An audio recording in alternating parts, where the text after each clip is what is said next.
We're live from Georgia, a key battleground state in the race for the White House. In just moments, the current U.S. president will debate the former U.S. president as their party's presumptive nominees, a first in American history. We want to welcome our viewers in the United States and around the world to our studios in Atlanta. This is the CNN presidential debate.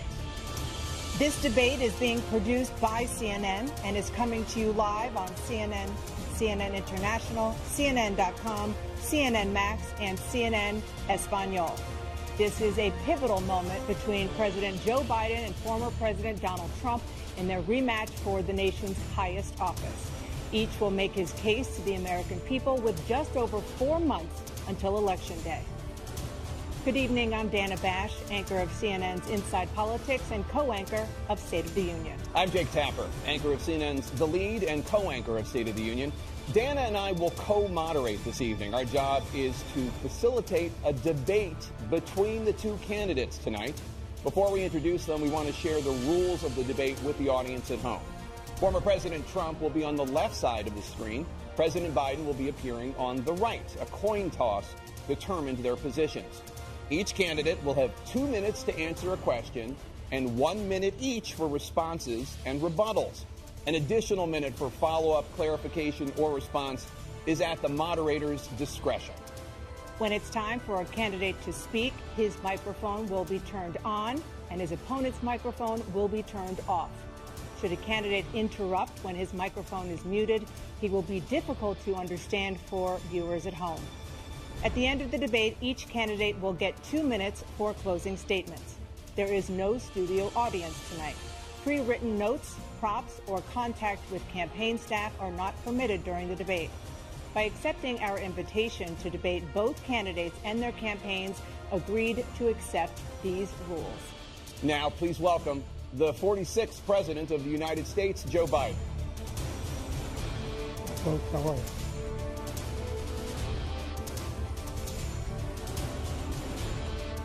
Great to be here. Thank you. And please welcome the 45th President of the United States, Donald Trump.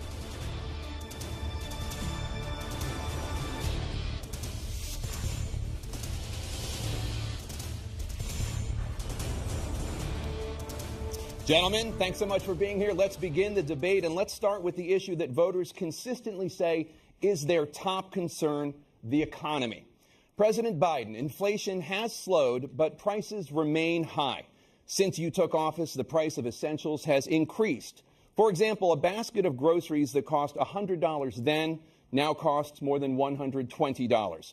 And typical home prices have jumped more than 30%. What do you say to voters who feel they are worse off under your presidency than they were under President Trump? We got to take a look at what I was left when I became president and what Mr. Trump left me. We had an economy that was in free fall. The pandemic was so badly handled. Many people were dying. All he said was, it's not that serious. Just inject a little bleach in your arm. You'll be all right. The economy collapsed. There were no jobs. Unemployment rate rose to 15%. It was terrible. And so what we had to do was try to put things back together again. And that's exactly what we began to do. We created 15,000 new jobs. We brought on a position where we have 800,000 new manufacturing jobs. But there's more to be done. There's more to be done. Working class people are still in trouble.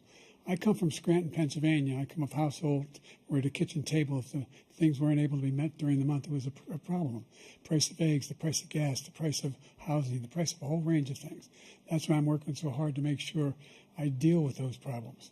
And we're going to make sure that we reduce the price of housing. We're going to make sure we build 2 million new units. We're going to make sure we cap rents so corporate greed can't take over. The combination, what I was left with in corporate greed, is the reason why we're in this problem right now. In addition to that, we're in a situation where if you take a look at all that was done in his administration, he didn't do much at all. By the time he left, things were in chaos, literally chaos. And so we put things back together. We created, I said, those jobs. We make sure we had a situation where we brought down the price of prescription drugs, which is a major issue for many people, to $15 for an insulin shot as opposed to $400. No senior has to pay more than $200 for any drug, all the drugs they can include beginning next year. in a situation and we're going to make that available to everybody, to all Americans. So we're working to bring down the price around the kitchen table, and that's what we're going to get done. Thank you. President Trump? We had the greatest economy in the history of our country. We have never done so well. Everybody was amazed by it. Other countries were copying us. We got hit with COVID, and when we did, we spent the money necessary so we wouldn't end up in a Great Depression, the likes of which we had in 1929. By the time we finished, so we did a great job. We got a lot of credit for the economy, a lot of credit for the military, and no wars, and so many other things. Everything was rocking good. But the thing we never got the credit for, and we should have, is getting us out of that COVID mess. He created mandates that was a disaster for our country. But other than that, we had given them back a country where the stock market actually was higher than pre-COVID, and nobody thought that was even possible. The only jobs he created are for illegal immigrants and bounce-back jobs, a bounce-back from the COVID. He has not done a good job. He's done a poor job, and inflation's killing our country. It is absolutely killing us. Thank you. President Biden? Well, look, the greatest economy in the world, he's the only one who thinks that, I think. I don't know anybody else who thinks he had the greatest economy in the world. And, you know, the fact of the matter is that we found ourselves in a situation where his economy, he rewarded the wealthy. He had the largest tax cut in American history, $2 trillion. He raised a deficit larger than any president has in any one term. He's the only president other than Herbert Hoover who's lost more jobs than he had when he began, since Herbert Hoover. The idea that he did something that was significant. And the military, you know, when he was president, they were still killing people in Afghanistan. He didn't do anything about that. When he was president, we were still finding ourselves in a position where you had a notion that we were this safe country. The truth is, I'm the only president this century that doesn't have this decade, that doesn't have any troops dying anywhere in the world like he did. President Trump, I want to follow up if I can. Am I allowed to respond to him? Well, I'm going to ask you a follow-up. You can do whatever you want with the minute that we give you. I want to follow up. You want to impose a 10% tariff on all goods coming into the U.S. How will you ensure that that doesn't drive prices even higher? It's not going to drive them higher. It's just going to cost countries that have been ripping us off for years, like China and many others, in all fairness to China. It's going to just force them to pay us a lot of money, reduce our deficit tremendously, and give us a lot of power for other things. But he made a statement. The only thing he was right about is I gave you the largest tax cut in history. I also gave you the largest regulation cut in history. That's why we had all the jobs. And the jobs went down, and then they bounced back, and he's taking credit for bounce-back jobs. You can't do that. He also said he inherited 9% inflation. No, he inherited almost no inflation, and it stayed that way for 14 months. And then it blew up under his leadership because they spent money like a bunch of people that didn't know what they were doing, and they don't know what they were doing. It was the worst, probably the worst administration in history. There's never been. And as far as Afghanistan is concerned, I was getting out of Afghanistan, but we were getting out with dignity, with strength, with power. He got out. It was the most embarrassing day in the history of our country's life. President Trump, over the last 8 years, under both of your administrations, the national debt soared to record highs. And according to a new nonpartisan analysis, President Trump, your administration approved $8.4 trillion in new debt, while so far, President Biden, you've approved $4.3 trillion in new debt. So, former President Trump, many of the tax cuts that you signed into law are set to expire next year. You want to extend them and go even further, you say. With the U.S. facing trillion-dollar deficits and record debt, why should top earners and corporations pay even less in taxes than they do now? Because the tax cuts spurred the greatest economy that we've ever seen just prior to COVID. And even after COVID, it was so strong that we were able to get through COVID much better than just about any other country. But we spurred, that tax spurred. Now, when we cut the taxes, as an example, the corporate tax was cut down to 21% from 39%, plus beyond that. We took in more revenue with much less tax, and companies were bringing back trillions of dollars back into our country. The country was going like never before, and we were ready to start paying down debt. We were ready to start using the liquid gold right under our feet, the oil and gas right under our feet. We were going to have something that nobody else has had. We got hit with COVID. We did a lot to fix it. I gave him an unbelievable situation with all of the therapeutics and all of the things that we came up with. We gave him something great. Remember, more people died under his administration, even though we had largely fixed it. More people died under his administration than our administration, and we were right in the middle of it, something which a lot of people don't like to talk about. But he had far more people dying in his administration. He did the mandate, which is a disaster, mandating it. The vaccine went out. He did a mandate on the vaccine, which is the thing that people most objected to about the vaccine. And he did a very poor job, just a very poor job. And I will tell you, not only poor there, but throughout the entire world, we're no longer respected as a country. They don't respect our leadership. They don't respect the United States anymore. We're like a third world nation between weaponization of his election, trying to go after his political opponent, all of the things he's done. We've become like a third world nation, and it's a shame. The damage he's done to our country. And I'd love to ask him, and will, why he allowed millions of people to come in here from prisons, jails, and mental institutions to come into our country and destroy our country. President Trump, we will get to immigration later in this block. President Biden, I want to give you an opportunity to respond to this question about the national debt. He had the largest national debt of any president in a 4-year period, number one. Number two, that $2 trillion tax cut benefited the very wealthy. What I'm going to do is fix the tax system. For example, we have 1,000 trillionaires in America. Billionaires in America. And what's happening? They're in a situation where they, in fact, pay 8.2% in taxes. If they just paid 24% or 25%, either one of those numbers, they'd raise $500 billion, I should say, in a 10-year period. We'd be able to wipe out his debt. We'd be able to help make sure that all those things we need to do, child care, elder care, making sure that we continue to strengthen our health care system, making sure that we're able to make every single solitary person eligible for what I've been able to do with the COVID, with dealing with everything we have to do with, look, if we finally beat Medicare. Thank you, President Biden. President Trump? Well, he's right. He did beat Medicare. He beat it to death, and he's destroying Medicare because all of these people are coming in. They're putting them on Medicare. They're putting them on Social Security. They're going to destroy Social Security. This man is going to single-handedly destroy Social Security. These millions and millions of people coming in, they're trying to put them on Social Security. He will wipe out Social Security. He will wipe out Medicare. So he was right in the way he finished that sentence, and it's a shame. What's happened to our country in the last 4 years is not to be believed. Foreign countries, I'm friends with a lot of people, they cannot believe what happened to the United States of America. We're no longer respected. They don't like us. We give them everything they want, and they think we're stupid. They think we're very stupid people. What we're doing for other countries, and they do nothing for us. What this man has done is absolutely criminal. Thank you, President Trump. Dana? This is the first presidential election since the Supreme Court overturned Roe v. Wade. This morning, the court ruled on yet another abortion case, temporarily allowing emergency abortions to continue in Idaho, despite that state's restrictive ban. Former President Trump, you take credit for the decision to overturn Roe v. Wade, which returned the issue of abortion to the states. Correct. However, the federal government still plays a role in whether or not women have access to abortion pills. They're used in about 2/3 of all abortions. As president, would you block abortion medication? First of all, the Supreme Court just approved the abortion pill, and I agree with their decision to have done that, and I will not block it.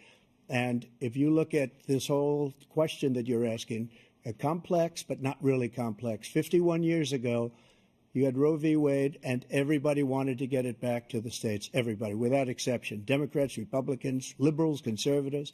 Everybody wanted it back. Religious leaders. And what I did is I put 3 great Supreme Court justices on the court, and they happened to vote in favor of killing Roe v. Wade and moving it back to the states. This is something that everybody wanted. Now, 10 years ago or so, they started talking about how many weeks and how many this, getting into other things. But every legal scholar throughout the world, the most respected, wanted it brought back to the states. I did that. Now the states are working it out. If you look at Ohio, it was a decision that was an end result that was a little bit more liberal than you would have thought. Kansas, I would say the same thing. Texas is different. Florida is different. But they're all making their own decisions right now. And right now, the states control it. That's the vote of the people.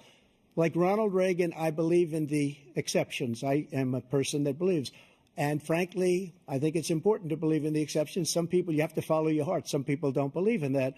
But I believe in the exceptions for rape, incest, and the life of the mother. I think it's very important.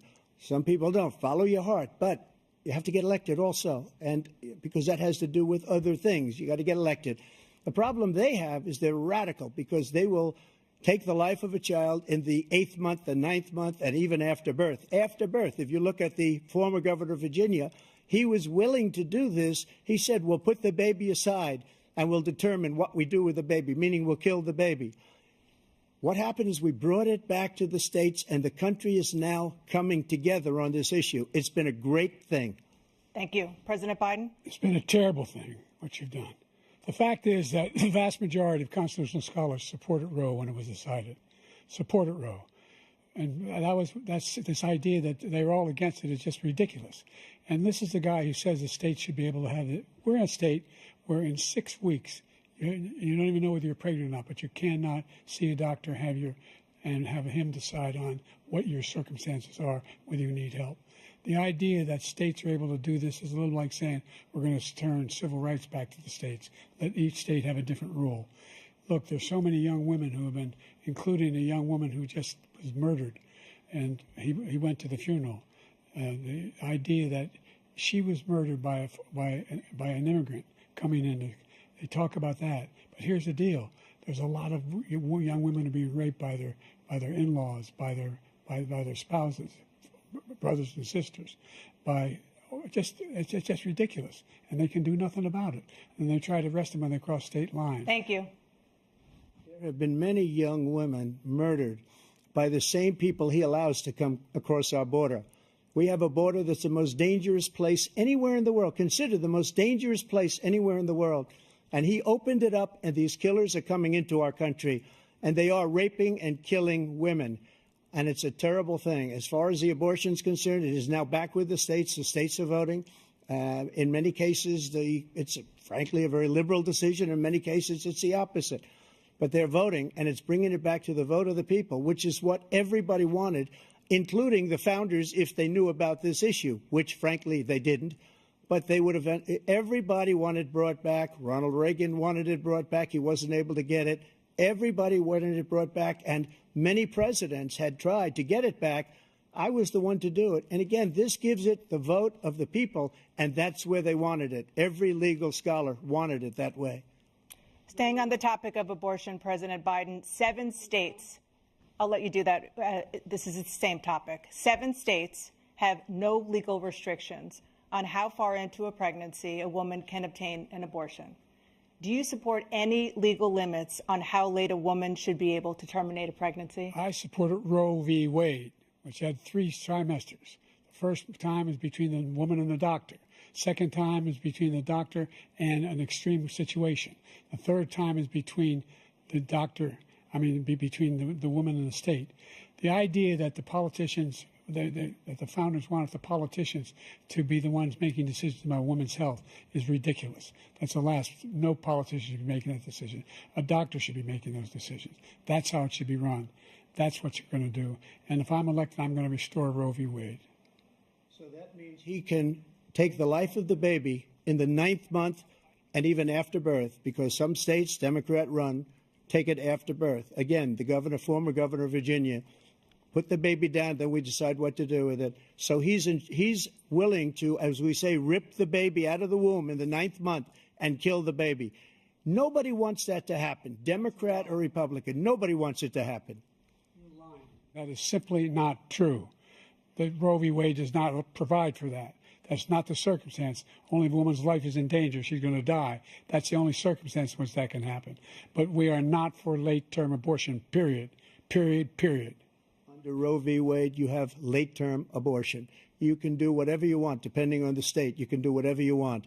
We don't think that's a good thing. We think it's a radical thing. We think the Democrats are the radicals, not the Republicans. For 51 years, that was the law. 51 years, constitutional scholarship said it was the right way to go. 51 years, and it was taken away because this guy put very conservative members on the Supreme Court. He takes credit for taking it away.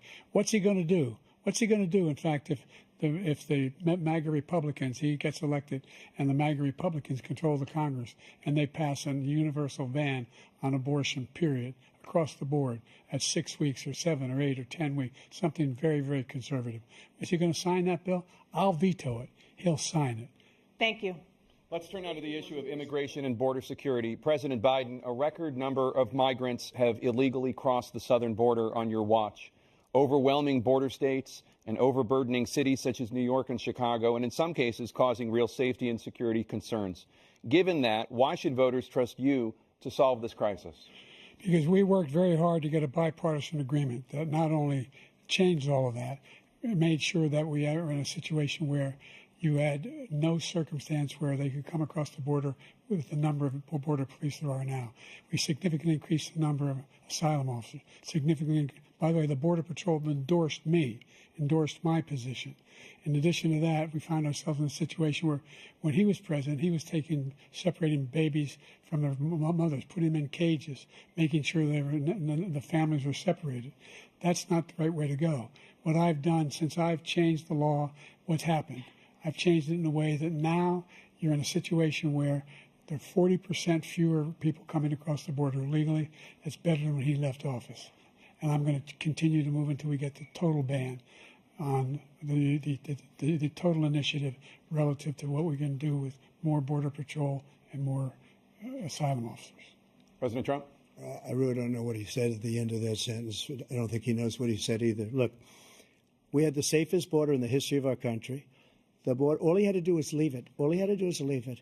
He decided to open up our border, open up our country to people that are from prisons, people that are from mental institutions, insane asylum, terrorists. We have the largest number of terrorists coming into our country right now, all terrorists, all over the world, not just in South America, all over the world. They come from the Middle East, everywhere. All over the world, they're pouring in. And this guy just left it open. And he didn't need legislation because I didn't have legislation. I said, close the border. We had the safest border in history. In that final couple of months of my presidency, we had, according to Border Patrol, who is great, and by the way, who endorsed me for president, but I won't say that, but they endorsed me for president. Brandon, just speak to him. But look, we had the safest border in history. Now we have the worst border in history. There's never been anything like it. And people are dying all over the place, including the people that are coming up in caravans. Thank you, President Trump. President Biden? The only terrorist who's done anything crossing the border is one who came along and killed under his administration, killed an al-Qaeda person come in his administration, killed 3 American soldiers. That's the only terrorist that's there. I'm not saying that no terrorist ever got through, but the idea they're emptying their prisons, we're welcoming these people, that's simply not true. There's no data to support what he said. Once again, he's exaggerating, he's lying. President Trump, staying on the topic of immigration, you've said that you're going to carry out, quote, the largest domestic deportation operation in American history, unquote. Does that mean that you will deport every undocumented immigrant in America, including those who have jobs, including those whose spouses are citizens, and including those who have lived here for decades? And if so, how will you do it? Just 1 second. He said we killed 3 people. The people we killed are al-Baghdadi and Soleimani, the 2 greatest terrorists, biggest terrorists anywhere in the world. And it had a huge impact on everything, not just border, on everything. He's the one that killed people with the bad water, including hundreds of thousands of people dying and also killing our citizens when they come in. We are living right now in a rat's nest. They're killing our people in New York, in California, in every state in the union, because we don't have borders anymore. Every state is now a border. And because of his ridiculous, insane, and very stupid policies, people are coming in and they're killing our citizens at a level that we've never seen. We call it migrant crime. I call it Biden migrant crime. They're killing our citizens at a level that we've never seen before. And you're reading it like these 3 incredible young girls over the last few days. One of them, I just spoke to the mother, and they just had the funeral for this girl, 12 years old. This is horrible what's taken place. What's taken place in our country, we're literally an uncivilized country now. He doesn't want it to be. He just doesn't know. He opened the borders. Nobody's ever seen anything like. And we have to get a lot of these people out, and we have to get them out fast because they're going to destroy our country. Just take a look at where they're living. They're living in luxury hotels in New York City and other places. Our veterans are on the street. They're dying because he doesn't care about our veterans. He doesn't care. He doesn't like the military at all, and he doesn't care about our veterans. Nobody been worse. I had the highest approval rating for veterans taking care of the VA. He has the worst. He's gotten rid of all the things that I approved. Choice that I got through Congress, all of the different things I approved, they abandoned. We had by far the highest, and now it's down in less than half because he's done all these great things that we did. And I think he did it just because I approved it, which is crazy. But he has killed so many people at our border by allowing all of these people to come in. And it's a very sad day in America. President Biden, you have the mic. Every single thing he said is a lie. Every single one. For example, veterans are a hell of a lot better off since I passed the PACT Act. 1 million of them now have insurance, and their families have it. Their families have it because what happened, whether it was Agent Orange or burn pits, they're all being covered now. And his group opposed that. We're also in a situation where we have great respect for veterans. My son spent a year in Iraq, living right next to one of those burn pits, came back with stage 4 glioblastoma.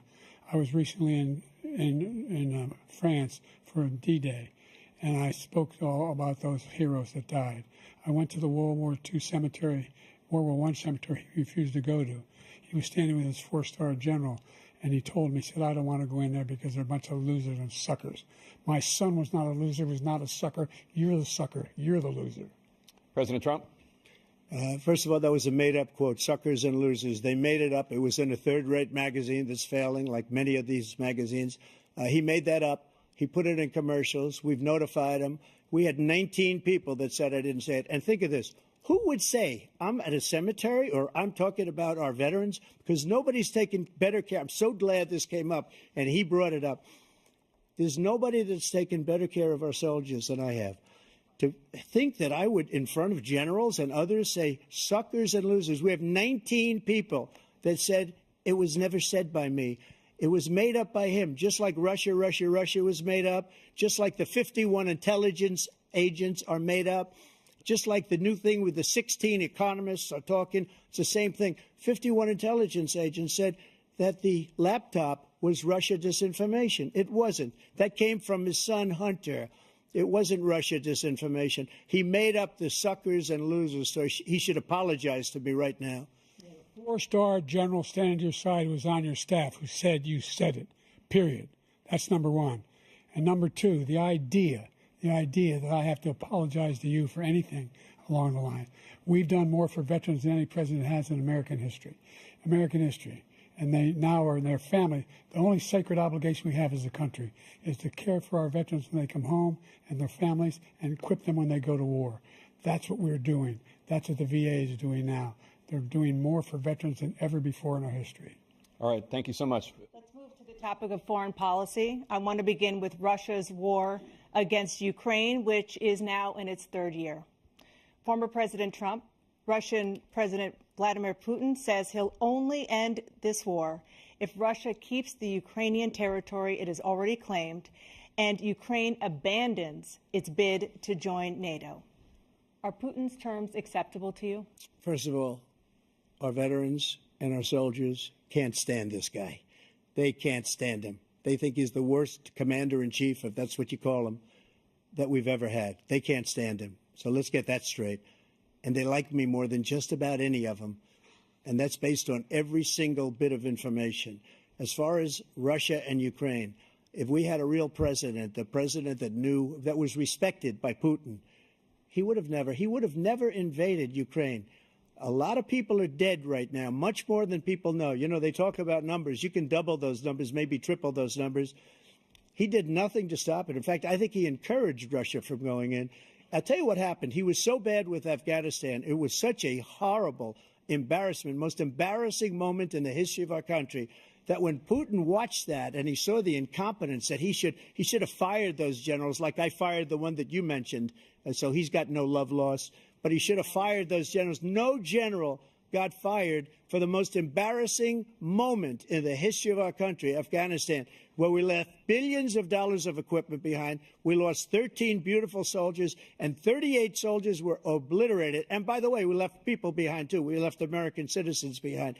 When Putin saw that, he said, you know what? I think we're going to go in and maybe take this was his dream. I talked to him about it, his dream. The difference is he never would have invaded Ukraine. Never. Just like Israel would have never been invaded in a million years by Hamas. You know why? Because Iran was broke with me. I wouldn't let anybody do business with them. They ran out of money. They were broke. They had no money for Hamas. They had no money for anything, no money for terror. That's why you had no terror at all during my administration. This place, the whole world is blowing up under him. President Biden? I've never heard so much malarkey in my whole life. Look, the fact of the matter is that we're in a situation where, let's take the last point first. Iran attacked American troops, caused brain damage for a number of these troops, and he did nothing about it. Recently, not when he was president. They attacked. He said they're just having headaches. That's all it is. He didn't do a thing when the attack took place, number one. Number two, we got over 100,000 Americans and others out of Afghanistan during that airlift. Number three, we found ourselves in a situation where, if you take a look at what Trump did in Ukraine, this guy told Trump, do whatever you want and do whatever you want. And that's exactly what Trump did to Putin, encourage him, do whatever you want. And he went in. And listen to what he said when he went in. He was going to take Kyiv in 5 days, remember? Because it's part of the old Soviet Union.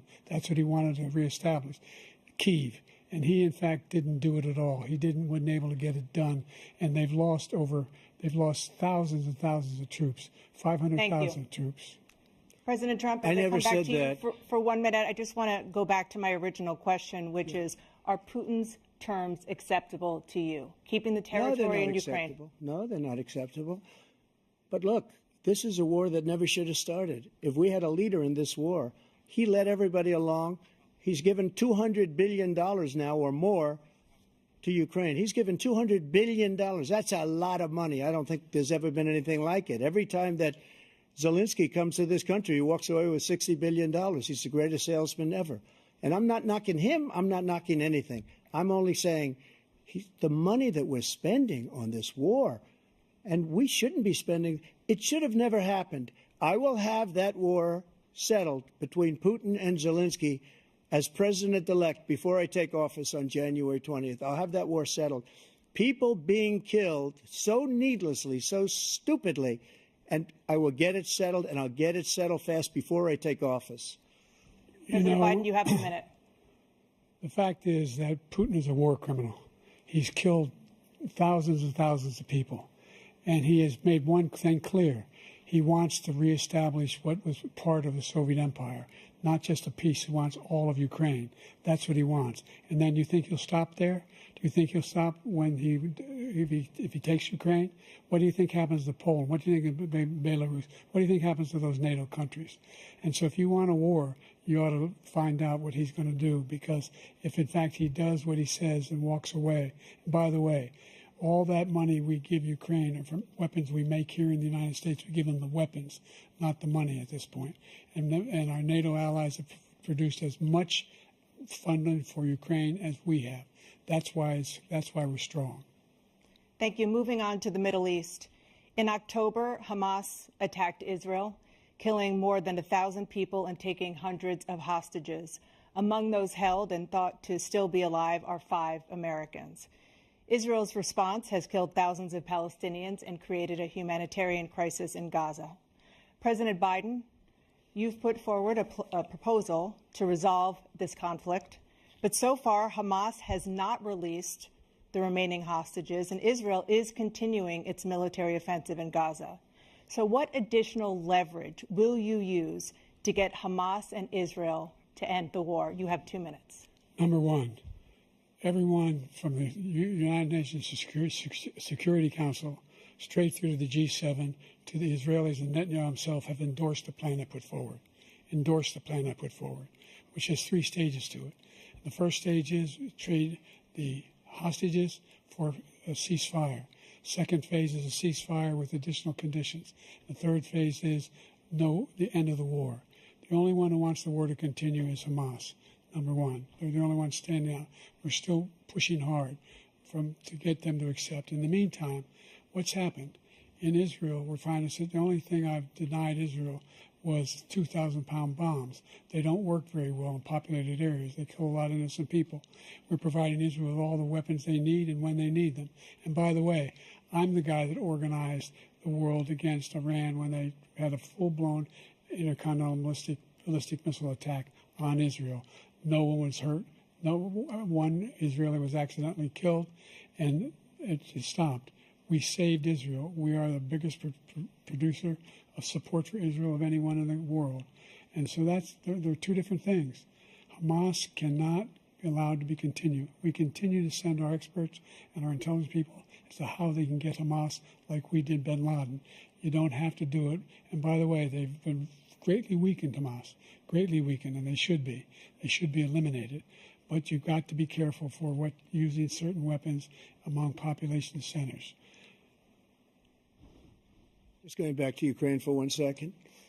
We have an ocean separating us. The European nations together have spent $100 billion, or maybe more than that, less than us. Why doesn't he call them and say, you got to put up your money like I did with NATO? I got them to put up hundreds of billions of dollars. The Secretary General of NATO said Trump did the most incredible job I've ever seen. They wouldn't have any. They were going out of business. We were spending almost 100% of the money was paid by us. He didn't do that.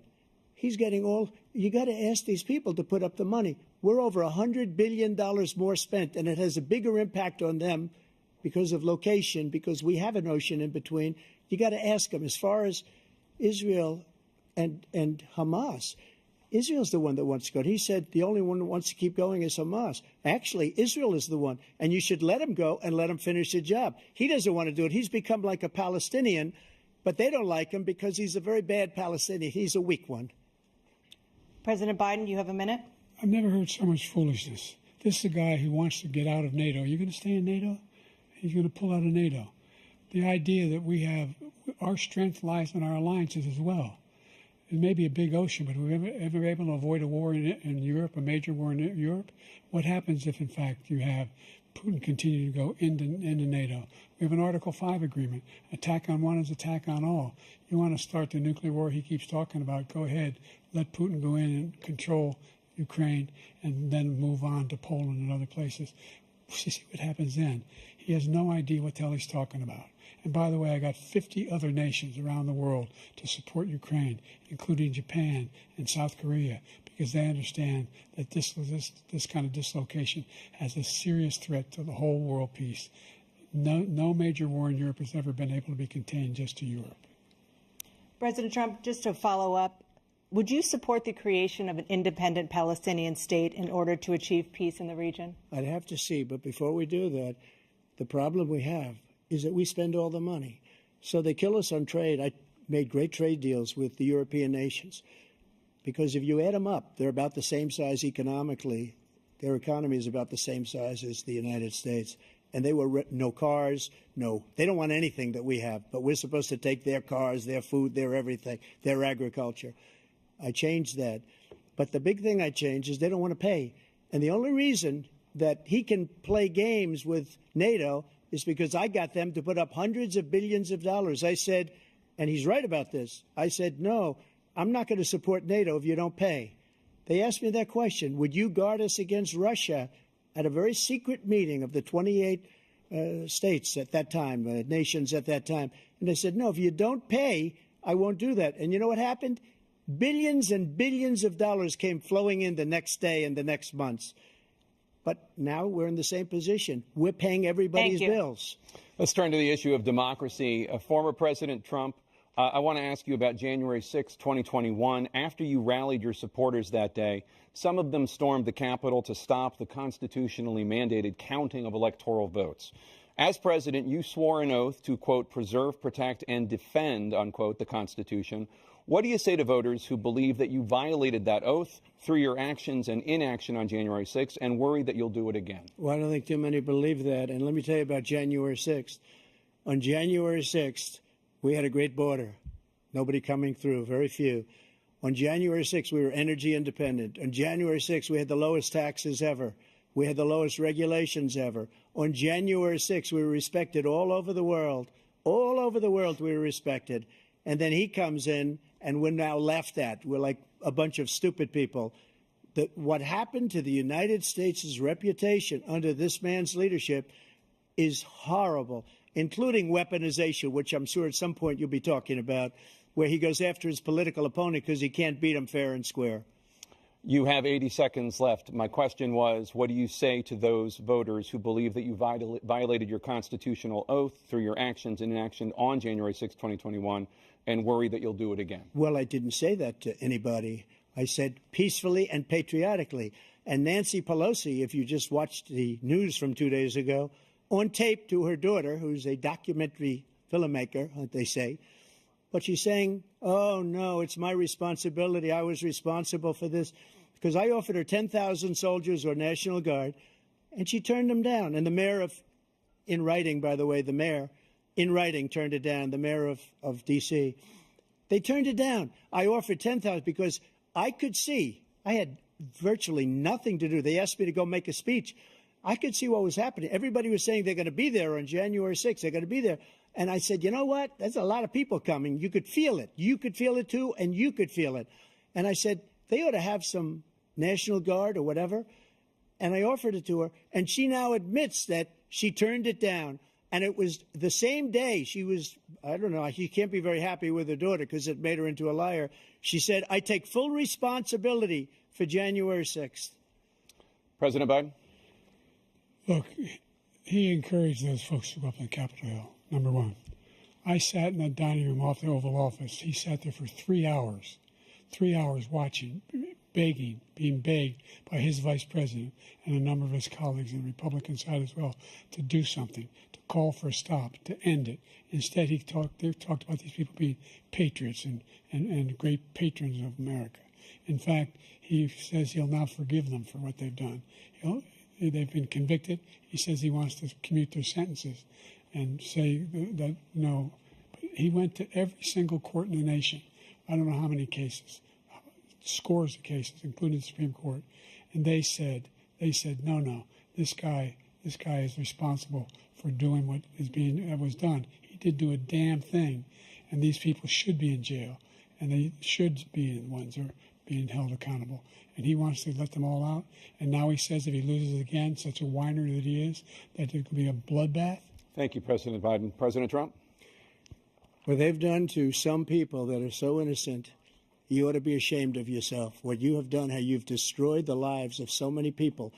When they ripped down Portland, when they ripped down many other cities, you go to Minnesota, Minneapolis, what they've done there, with the fires all over the city. If I didn't bring in the National Guard, that city would have been destroyed.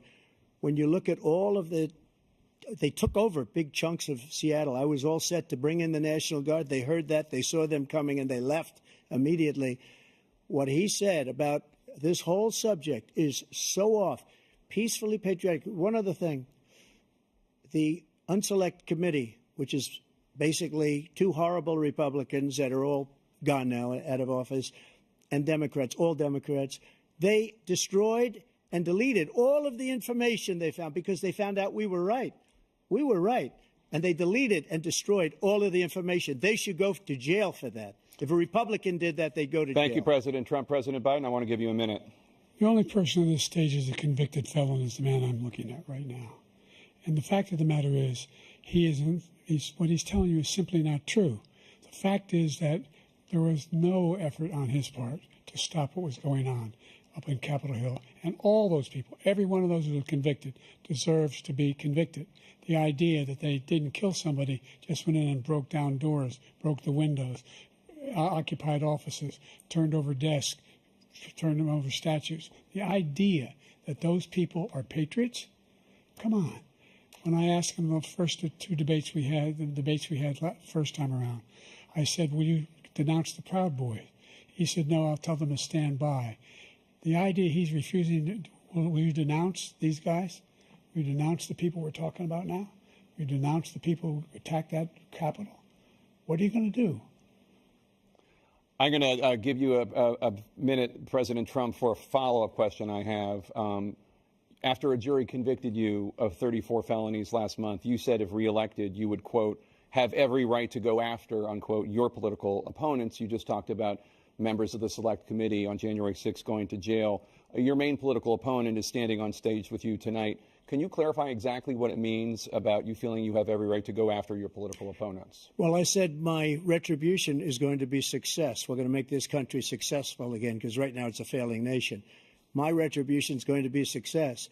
But when he talks about a convicted felon, his son is a convicted felon at a very high level. His son is convicted, going to be convicted probably numerous other times. Should have been convicted before, but his Justice Department let the statute of limitations lapse on the most important things. But he could be a convicted felon as soon as he gets out of office. Joe could be a convicted felon with all of the things that he's done. He's done horrible things. All of the death caused at the border, telling the Ukrainian people that we're going to want $1 billion or you change the prosecutor. Otherwise, you're not getting $1 billion. If I ever said that, that's quid pro quo, that we're not going to do anything. We're not going to give you $1 billion unless you change your prosecutor having to do with the son. This man is a criminal. This man, you're lucky. You're lucky. I did nothing wrong. We'd have a system that was rigged and disgusting. I did nothing wrong. Thank you, President Trump. President Biden, you have said, I'm coming right to you, sir. You want to respond? Go ahead. I'll give you a minute to respond. The idea that I did anything wrong relative to what you're talking about is outrageous. It's simply a lie, number one. Number two, the idea that you have a right to seek retribution against any American just because you're president is wrong. It's simply wrong. No president's ever spoken like that before. No president in our history has spoken like that before. Number three, the crimes that you are still charged with, and think of all the civil penalties you have. How many billions of dollars do you owe in civil penalties for molesting a woman in public, for doing a whole range of things, of having sex with a porn star on the night while your wife was pregnant? I mean, what are you talking about?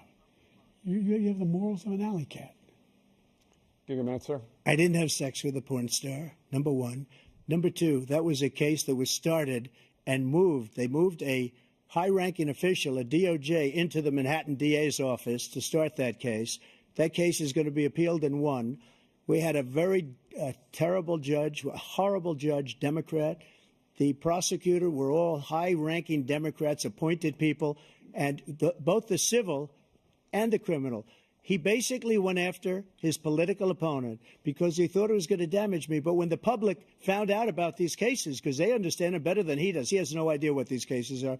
But when they found out about these cases, you know what they did? My poll numbers went up, way up. You know that because you're reporting it. And we took in more money in the last 2 weeks than we've ever taken in the history of any campaign. I don't think any campaign has ever taken. Hundreds of millions of dollars came pouring in because the public knows it's a scam, and it's a guy that's after his political opponent because he can't win fair and square. Thank you, President Trump. President Biden, you have said, quote, Donald Trump and his MAGA Republicans are determined to destroy American democracy. Do you believe that the tens of millions of Americans who are likely to vote for President Trump will be voting against American democracy? The more they know about what he's done, yes. The more they know about what he's done. And there's a lot more coming. He's got a lot of cases down the road coming around. He's got a whole range of issues he has to face. I don't know what the juries will do, but I do know he has a real problem. And so the fact that, could you ever think you heard any president say that I'm going to seek retribution? Do you ever hear any president say that I thought Hitler had some good ideas?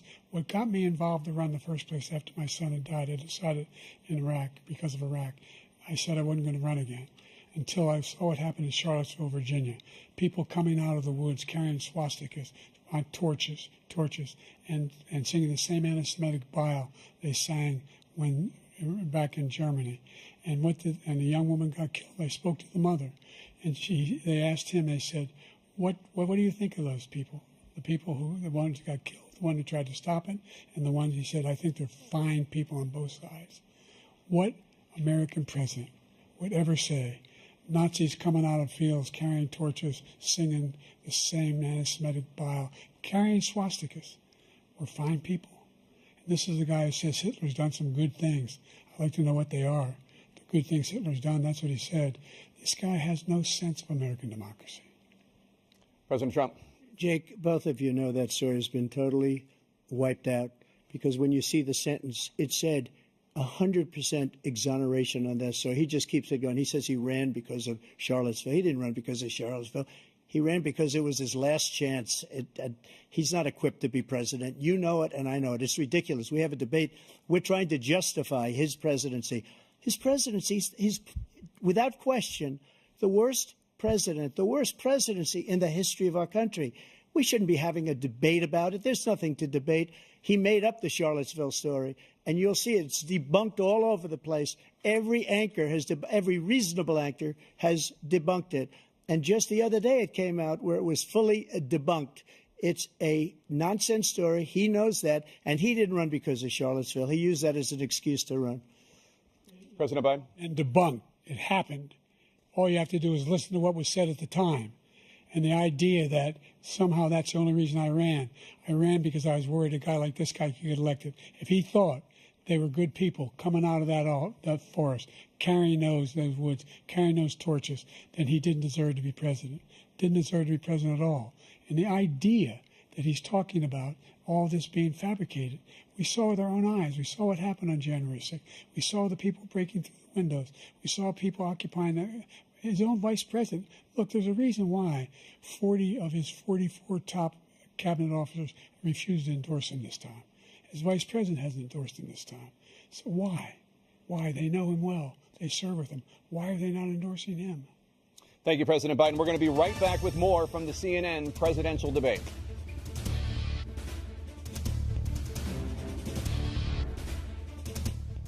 Georgia. Let's talk about persistent challenges you both faced in your first terms, and you'd certainly face again in a second term. President Biden, while black unemployment dropped to a record low under your presidency, black families still earned far less than white families. Black mothers are still 3 times more likely to die from pregnancy-related causes, and black Americans are imprisoned at 5 times the rate of white Americans.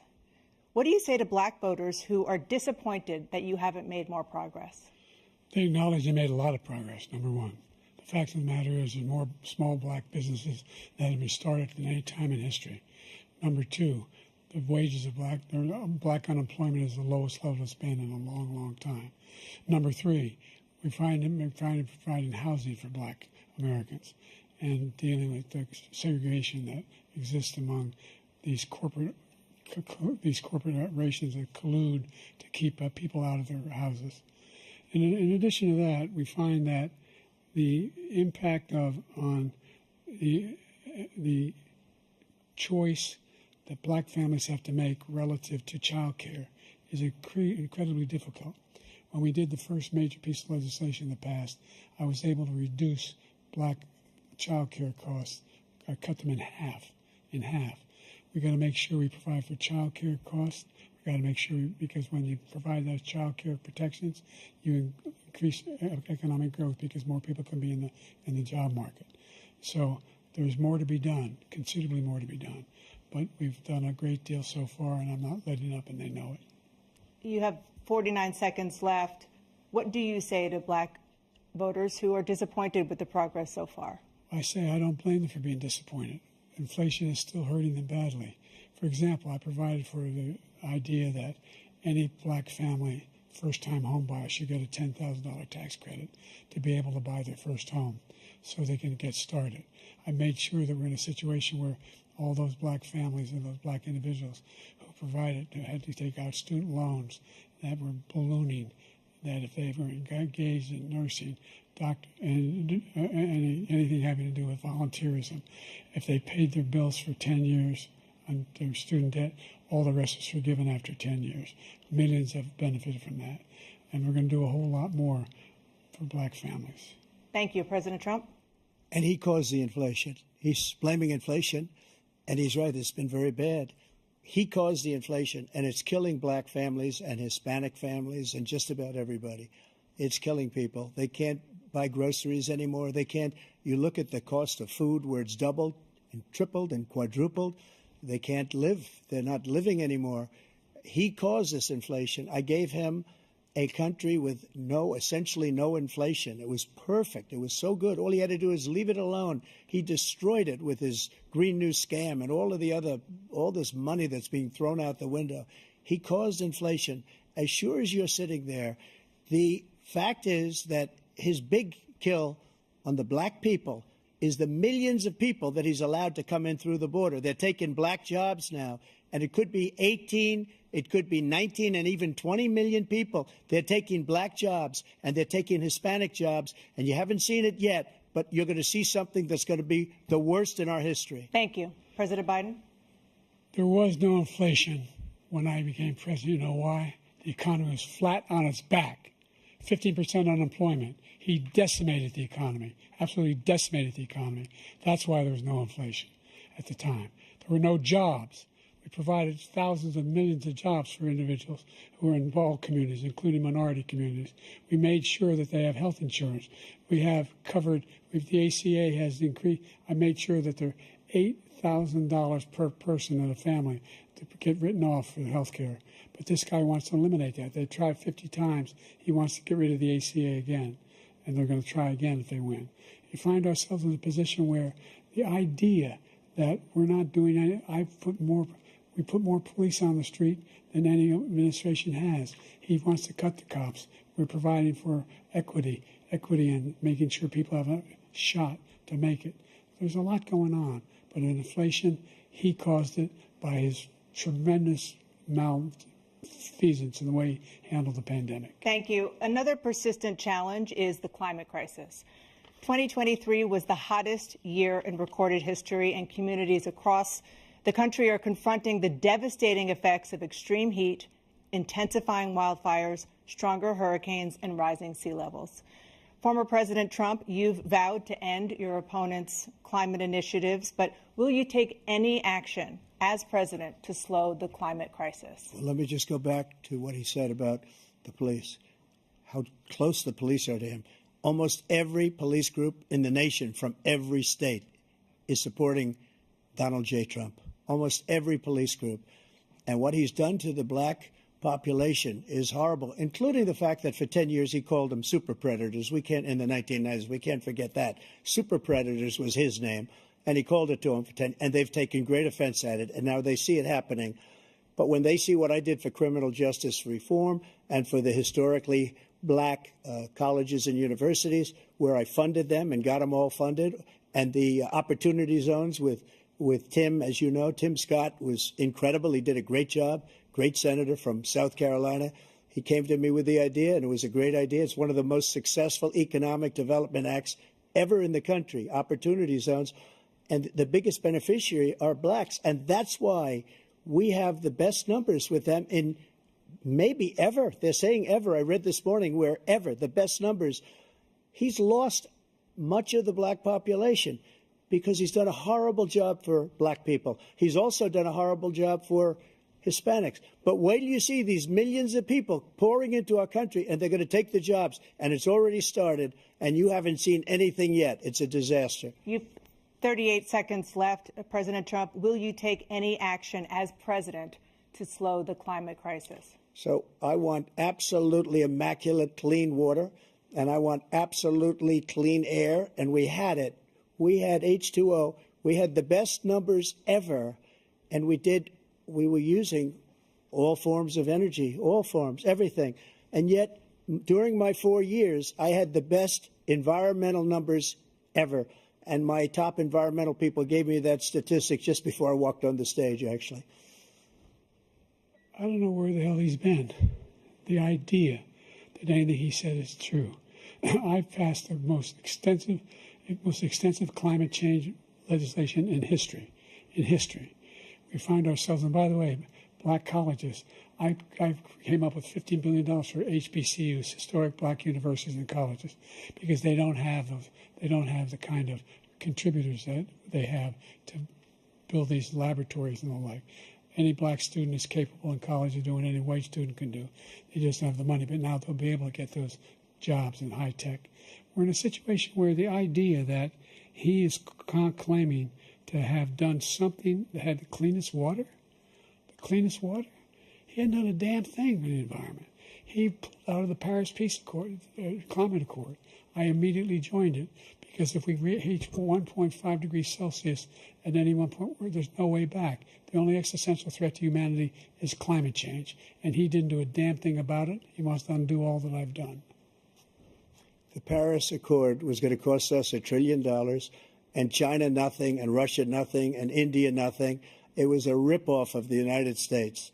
And I ended it because I didn't want to waste that money because they treat us horribly. We were the only ones. It was costing us money. Nobody else was paying into it. And it was a disaster. But everything that he said just now, I'll give you an example. I heard him say before insulin. I'm the one that got the insulin down for the seniors. I took care of the seniors. What he's doing is destroying all of our medical programs because the migrants coming in, they want everybody. And look, I have the biggest heart on the stage. I guarantee you that. And I want to take care of people. But we're destroying our country. They're taking over our schools, our hospitals, and they're going to be taking over Social Security. He is destroying Social Security, Medicare, and Medicaid. The idea is that we, in fact, we were the only ones of consequence who were not members of the Paris Accord. How can we do anything if we're not able to, the United States can't get its pollution under control? One of the largest polluters in the world, number one. We're making significant progress. By 2035, we will have cut pollution in half. We have made significant progress, and we're continuing to make progress. We set up a climate corps for thousands of young people who learn how to deal with climate, just like the Peace Corps.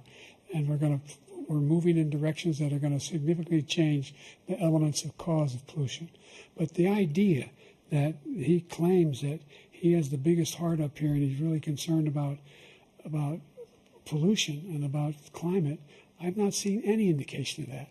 And by the way, with regard to prescription drugs, one company agreed that they would reduce the price to $35, which I was calling for, one, voluntarily.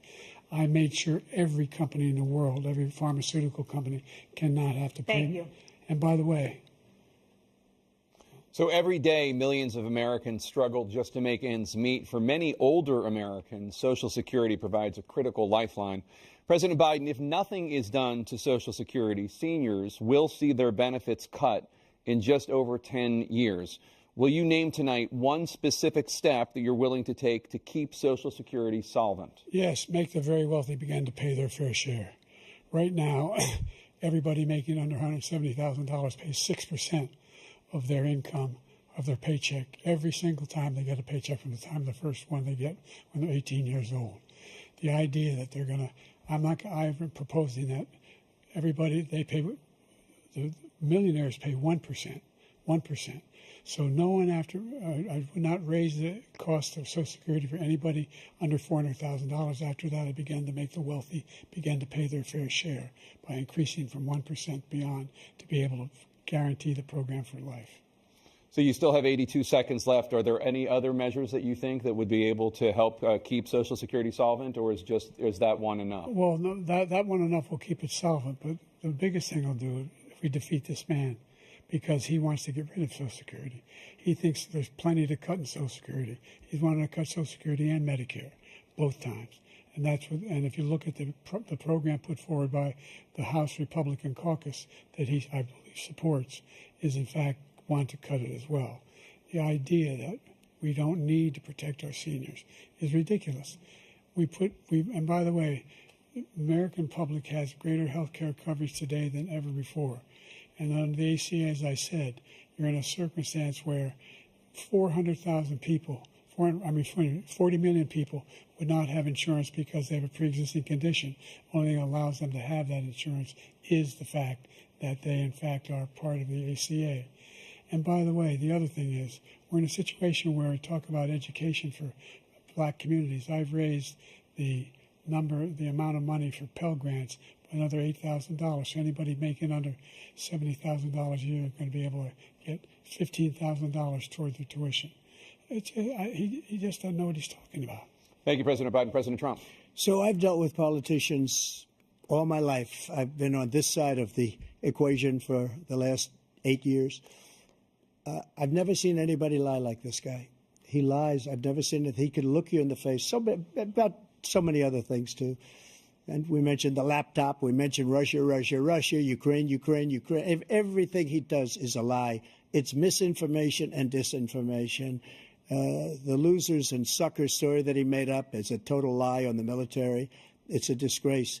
But Social Security, he's destroying it because millions of people are pouring into our country, and they're putting them onto Social Security. They're putting them onto Medicare, Medicaid. They're putting them in our hospitals. They're taking the place of our citizens. What they're doing to the VA, to our veterans, is unbelievable. Our veterans are living in the street, and these people are living in luxury hotels. He doesn't know what he's doing, and it's really coming back. I've never seen such anger in our country before. President Biden? The idea that veterans are not being taken care of, I told you before. And by the way, when I said suckers and losers, he acknowledged after that he fired that general. That general got fired because he's the one that acknowledged that that's what he said. He was the one standing with Trump when he said it, number one. Number two, the idea that we're going to be in a situation where all these millions and millions, the way he talks about it, illegal aliens are coming into the country and taking away our jobs. There's a reason why we have the fastest growing economy in the world, the reason why we have the most successful economy in the world. We're doing better than any other nation in the world.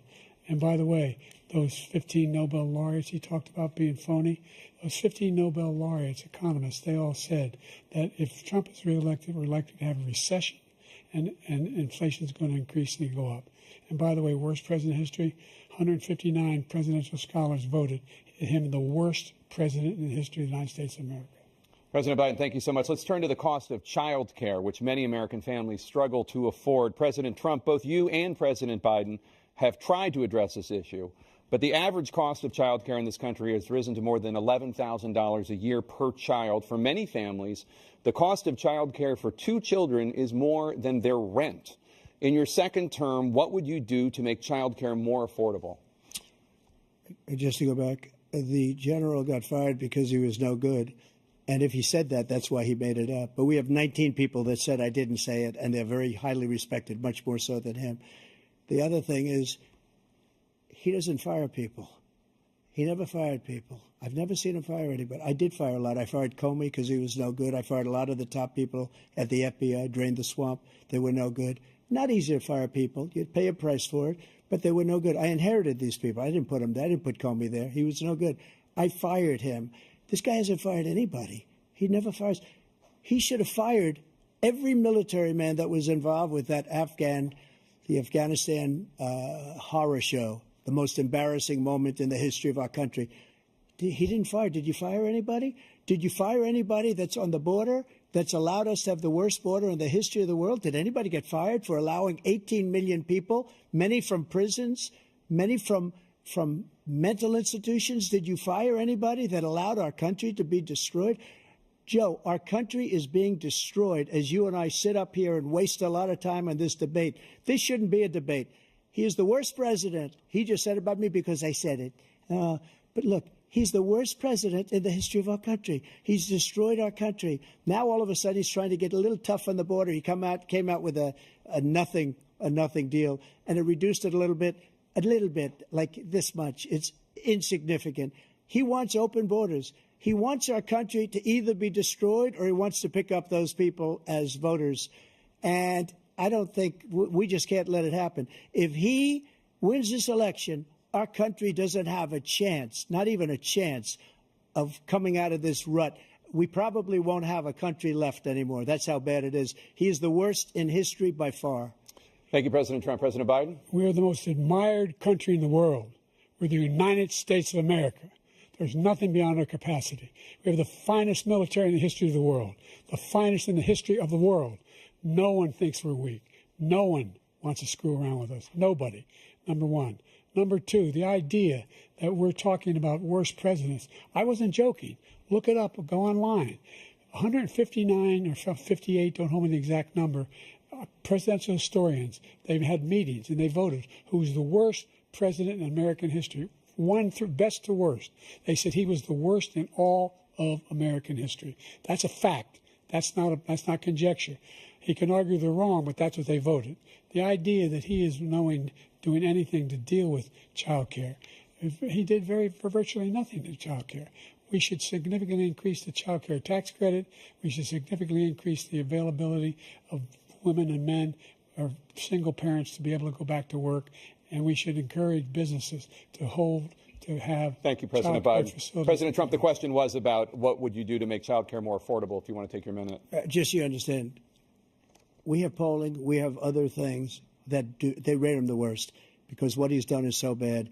And they rate me, I'll show you, I will show you, and they rate me one of the best, okay? And if I'm given another 4 years, I will be the best. I think I'll be the best.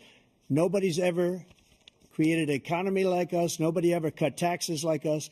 He's the only one I know. He wants to raise your taxes by 4 times. He wants to raise everybody's taxes by 4 times. He wants the Trump tax cuts to expire. So everybody, including the two of you, are going to pay 4 to 5 times.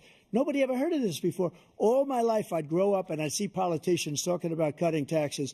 When we cut taxes, as I said, we did more business. Apple and all these companies, they were bringing money back into our country.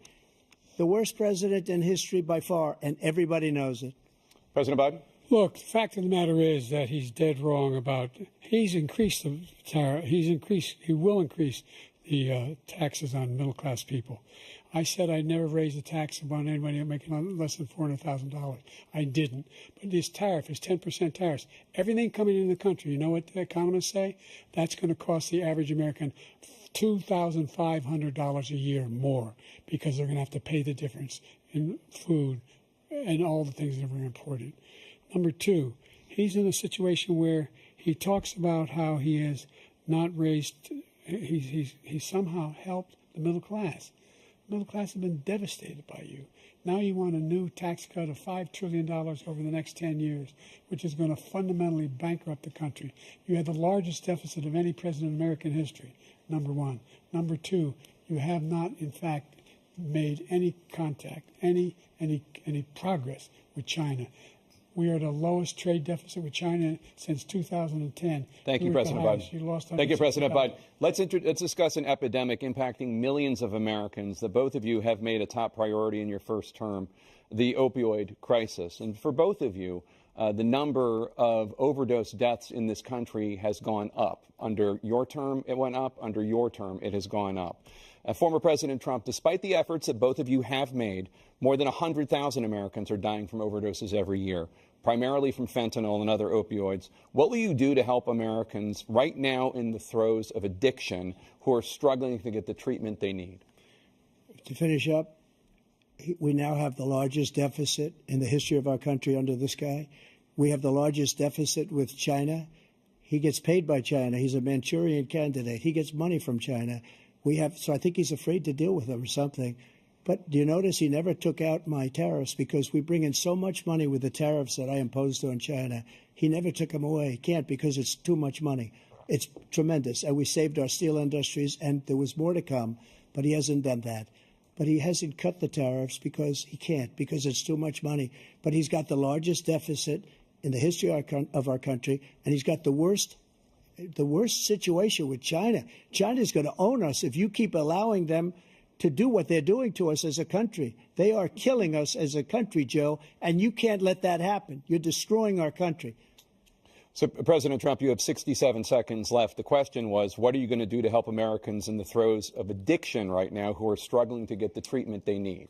Jake, we were doing very well at addiction until the COVID came along. We had the 2.5, almost 3 years of like nobody's ever had before, any country, in every way. And then we had to get tough. And it was the drugs pouring across the border it started to increase. We got great equipment. We bought the certain dog that's the most incredible thing that you've ever seen, the way they can spot it. We did a lot. And we were getting very low numbers, very, very low numbers. Then he came along. The numbers, have you seen the numbers now? It's not only the 18 million people that I believe is even low because the gotaways, they don't even talk about gotaways. But the numbers of the amount of drugs and human trafficking in women coming across our border, the worst thing I've ever seen, at numbers that nobody's ever seen under him because the border's so bad. But the number of drugs coming across our border now is the largest we've ever had by far. President Trump, thank you. President Biden? Fentanyl and the byproducts of fentanyl went down for a while. And I wanted to make sure we use the machinery that can detect fentanyl, these big machines that roll over everything that comes across the border. And it costs a lot of money. That was part of this deal we put together, this bipartisan deal. More fentanyl machines, more be able to detect drugs, more numbers of agents, more numbers of all the people at the border. And when we had that deal done, he called his Republican colleagues, said, "Don't do it. It's going to hurt me politically." No, he never argued it's not a good bill. It's a really good bill. We need those machines. We need those machines. And we're coming down very hard in every country in Asia in terms of precursors for fentanyl. And Mexico is working with us to make sure they don't have the technology to be able to put it together. That's what we have to do. We need those machines. Thank you, President Biden. President Trump, and again, the question is about Americans in the throes of addiction right now, struggling to get the treatment they need. Well, this does pertain to it. He ended Remain in Mexico. He ended catch and release. I made it catch and release in Mexico, not catch and release here. We had so many things that we had done, hard negotiations with Mexico, and I got it all for nothing. It's just like when you have a hostage. We always pay $6 billion for a hostage. Every time we say it's a hostage. Now we have a hostage, a Wall Street Journal reporter, I think a good guy, and he's over there because Putin is laughing at this guy, probably asking for billions of dollars for the reporter. I will have him out very quickly as soon as I take office. Before I take office, I said by literally as soon as I win the election, I will have that reporter out. He should have had him out a long time ago, but Putin's probably asking for billions and billions of dollars because this guy pays it every time. We had 2 cases where we paid $6 billion for 5 people. I got 58 people out, and I paid essentially nothing. Thank you, President Trump. Dana? Let's turn to concerns that voters have about each of you. President Biden, you would be 86 at the end of your second term. How do you address concerns about your capability to handle the toughest job in the world well into your 80s? Well, first of all, I spent half my career being criticized being the youngest person in politics. I was the second youngest person ever elected to the United States Senate, and now I'm the oldest. This guy's 3 years younger and a lot less competent. I think that just look at the record. Look at what I've done. Look how I've turned around the horrible situation he left me. As I said, 15 million new jobs, 800,000 manufacturing jobs, more investment in America, over billions of dollars in private investment in enterprises that we are growing. By the way, we brought an awful lot of people. Well, the whole idea of computer chips, we used to have 40% of the market. We invented those chips, and we lost it because he was sending people to find the cheapest jobs overseas and to bring home a product. So I went to South Korea. I convinced Samsung to invest billions of dollars here in the United States. And guess what? Those fabs, they call to build these chips, those fabs pay over $100,000. You don't need a college degree for them. And there's billions, about $40 billion already being invested and being built right now in the United States, creating significant jobs for Americans from all over the world. President Biden, you have 40 seconds left. Would you like to add anything? Yeah, I would. The idea that somehow we are this failing country. I never heard a president talk like this before. We're the envy of the world. Name me a single major country president who wouldn't trade places with the United States of America for all our problems and all our opportunities. We're the most progressive country in the world in getting things done. We're the strongest country in the world. We're a country in the world who keeps our word, and everybody trusts us. All of our allies and those who he coddles up to, from Kim Jong-un, he sends love letters to, and Putin, etc. They don't want to screw around with us. Thank you. Former President Trump, to follow up, you would be 82 at the end of your second term. What do you say to voters who have concerns about your capabilities to serve? Well, I took 2 tests, cognitive tests. I aced them, both of them, as you know. We made it public. He took none. I'd like to see him take one, just one, a real easy one. Like go through the first 5 questions. He couldn't do it. But I took 2 cognitive tests. I took physical exams every year. And, you know, we knock on wood wherever we may have wood, that I'm in very good health. I just won 2 club championships, not even senior, 2 regular club championships. To do that, you have to be quite smart, and you have to be able to hit the ball a long way. And I do it. He doesn't do it. He can't hit a ball 50 yards. He challenged me to a golf match. He can't hit a ball 50 yards. I think I'm in very good shape. I feel that I'm as in good a shape as I was 25, 30 years ago. Actually, I'm probably a little bit lighter, but I'm in as good a shape as I was years ago. I feel very good. I feel the same. But I was willing to take a cognitive test. And you know what? If I didn't do well, I aced him. Dr. Ronnie Jackson, who's a great guy when he was White House doctor. And then I took another one, a similar one. And one of them said they've never seen anybody ace him. Thank you. President Biden? You can see he is 6'5" and only 223 pounds, or 235 pounds. Well, you said 6'4", 200. Well, anyway, that's what anyway, just take a look at what he says he is and take a look at what he is. Look, I'd be happy to have a driving contest with him. I got my handicap, which when I was vice president, down to a 6. But by the way, I told you before, I'm happy to play golf if you carry your own bag. Think you can do it? That's the biggest lie. He's a 6 handicap of all. I was an 8 handicap. Yeah. 8. Yeah. But I have, you know how many? I've seen you swing. I know you swing. Okay, let's not act like children. President Trump, we're going to 21 turn Let's not act like children. to a specific concern that voters have about you. Will you pledge tonight that once all legal challenges have been exhausted, that you will accept the results of this election, regardless of who wins, and you will say right now that political violence in any form is unacceptable? Well, I shouldn't have to say that, but of course I believe that. It's totally unacceptable. And if you would see my statements that I made on Twitter at the time, and also my statement that I made in the Rose Garden, you would say it's one of the strongest statements you've ever seen. In addition to the speech I made in front of, I believe, the largest crowd I've ever spoken to, and I will tell you, nobody ever talks about that. They talk about a relatively small number of people that went to the Capitol, and in many cases were ushered in by the police. And as Nancy Pelosi said, it was her responsibility, not mine. She said that loud and clear. But the answer is, if the election is fair, free, and I want that more than anybody. And I'll tell you something.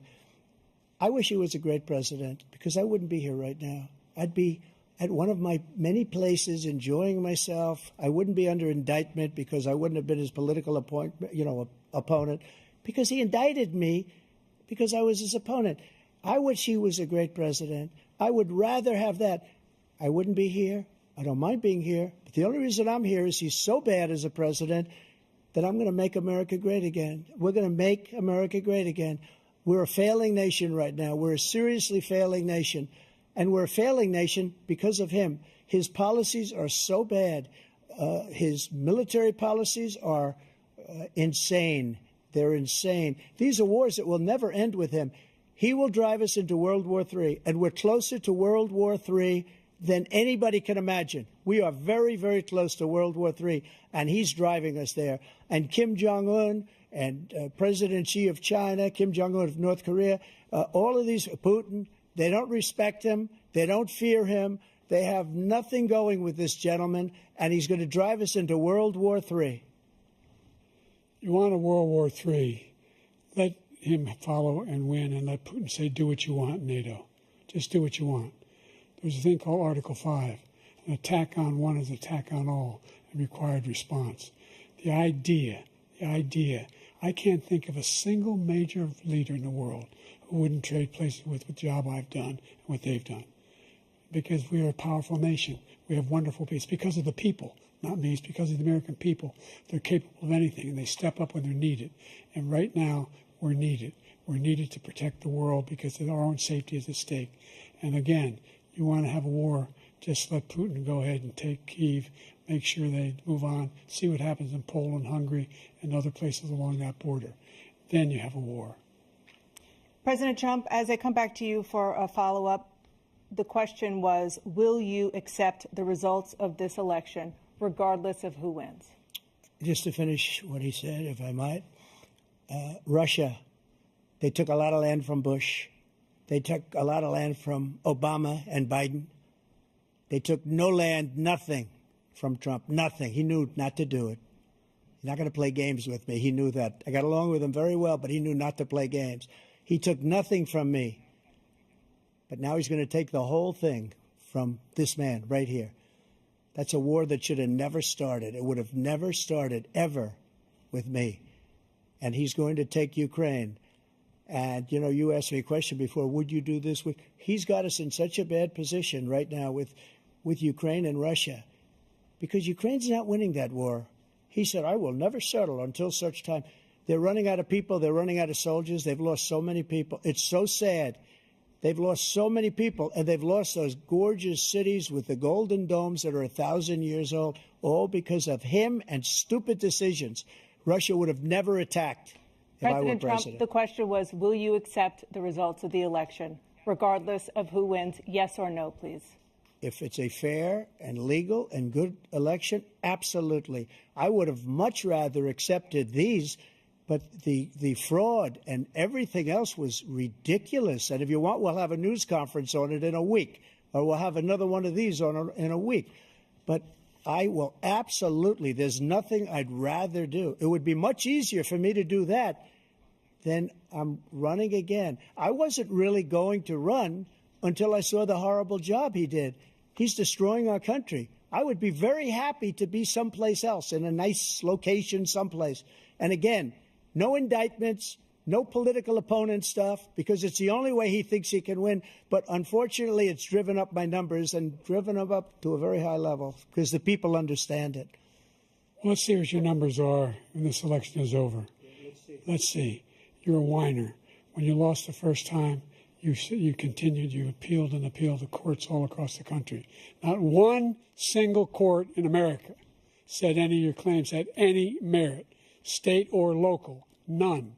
But you continue to provoke this lie about somehow there's all this misrepresentation, all this stealing. There is no evidence of that at all. And I tell you what, I doubt whether you'll accept it because you're such a whiner. The idea, if you lose again, you accepting anything, you can't stand the loss. Something snapped in you when you lost the last time. We'll be right back with more from the CNN presidential debate, live from Georgia. It is now time for the candidates to deliver their closing statements as predetermined by a coin toss. We're going to begin with you, President Biden. You have 2 minutes. We've made significant progress from the debacle that was left by President Trump in his last term. We find ourselves in a situation where, number one, we have to make sure that we have a fair tax system. I ask anyone out there in the audience, or anyone out watching this debate, do you think the tax system is fair? The fact is that I said nobody even making under $400,000 had a single penny increase in their taxes, and will not. And if I'm reelected, that'll be the case again. But this guy has increased your taxes because of the deficit, number one. He's increased inflation because of the debacle he left after the way he handled the pandemic. And he finds himself in a position where he now wants to tax you more by putting a 10% tariff on everything that comes into the United States of America. What I did, for example, he wants to get rid of the ability of Medicare for us to be able to negotiate drug prices with the big pharma companies. Well, guess what? We got it down to $35 for insulin instead of $400. No more than $2,000 for every senior, no matter how much prescription they need. You know what that did? That reduced the federal debt by $160 billion over 10 years because the government doesn't have to pay the exorbitant prices. I'm going to make that available to every senior all along, it's happening now, and everybody in America. He wants to get rid of that. I'm going to make sure that we have child care. We're going to significantly increase the credits people have for child care. I'm going to make sure we do something about what we're doing on lead pipes and all the things that are causing health problems for people across the country. We're going to continue to fight to bring down inflation and give people a break. Thank you, President Biden. President Trump, you now have 2 minutes for your closing statement. Like so many politicians, this man is just a complainer. He said, we want to do this, we want to do that, we want to get rid of this tax, that tax. But he doesn't do anything. All he does is make our country unsafe by allowing millions and millions of people to pour in. Our military doesn't respect him. We look like fools in Afghanistan. We didn't stop Israel. It was such a horrible thing that would have never happened. It should have never happened. Iran was broke. Anybody that did business with Iran, including China, they couldn't do business with the United States. They all passed. Iran was broke. They had no money for Hamas or Hezbollah, for terror, no money whatsoever. Again, Ukraine should have never happened. He talks about all this stuff, but he didn't do it. For 3.5 years, we're living in hell. We have the Palestinians and we have everybody else rioting all over the place. You talk about Charlottesville. This is 100 times Charlottesville, 1,000 times. The whole country is exploding because of you, because they don't respect you, and they have to respect their president, and they don't respect you throughout the world. What we did was incredible. We rebuilt the military. We got the largest tax cut in history, the largest regulation cut in history. The reason he's got jobs is because I cut the regulations that gave jobs, but he's putting a lot of those regulations back on. All of the things that we've done, nobody's never seen anything like. Even from a medical standpoint, right to try, where we can try space-age materials instead of going to Asia or going to Europe and trying to get when you're terminally ill. Now you can go and you can get something. You sign a document. They've been trying to get it for 42 years. But you know what we did for the military was incredible. Choice for our soldiers, where our soldiers, instead of waiting for 3 months to see a doctor, can go out and get themselves fixed up and readied up and take care of themselves, and they're living. And that's why I had the highest approval rating in the history of the VA. So all of these things, we're in a failing nation, but it's not going to be failing anymore. We're going to make it great again. Thank you, former President Trump, President Biden.